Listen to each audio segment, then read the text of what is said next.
I think you mentioned such a good point that sometimes it's because you don't have somewhere to go or you're not the means to get there.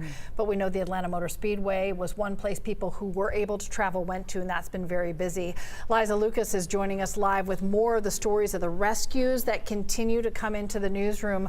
Liza, they are just ongoing in so many different pockets across Florida right now. That's right. We actually have some new video after a mother and her 4 children, the youngest was only 4 years old, were rescued from floodwaters early Thursday after heavy rains just inundated their Lakeland neighborhood in Polk County. We want to turn to that video now. The family was saved by a combination of luck, helpful neighbors, and a local news crew who was standing by. Amber Henry says that the refrigerator in her home started to float, and she and her children had to sit on top of the oven and the counter to avoid the rising waters. At one point, she was able to get to a neighbor's home. She did call 911, but because of the conditions, emergency responders couldn't reach them at the time. Now, she said her family at one point had been sitting in water since 9 o'clock last night.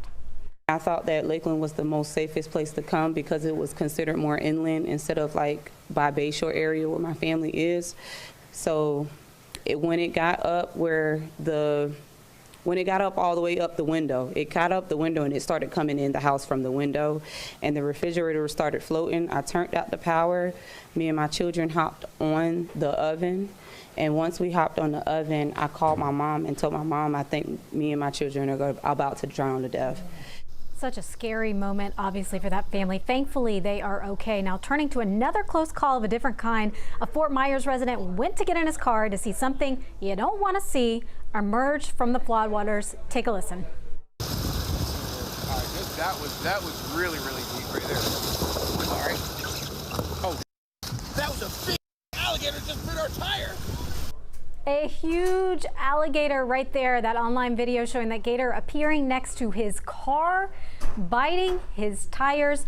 My worst nightmare, guys, right there. Yeah, we both did one of these. Like, excuse me, I'm glad you played that a couple of times because it's one of those things you wouldn't necessarily believe unless you saw it happen. Really some terrifying moments there. Again, Milton, a deadly storm, at least 4 people killed from tornadoes that spawned from the hurricane. Today, officials, Liza, saying that the storm could have been much worse. Obviously, we've been focusing on a lot of the damage seen so far, Cheryl, but FEMA officials, they say at least 38 confirmed tornadoes so far. State and federal partners we know are still on the ground assessing conditions. We are hearing right now the biggest storm surge was in the Sarasota area. FEMA on the ground, though, as you mentioned, reporting that Florida on the whole escaped catastrophic storm surge that was initially reported. So a little bit of lighter news coming out of that coverage, guys.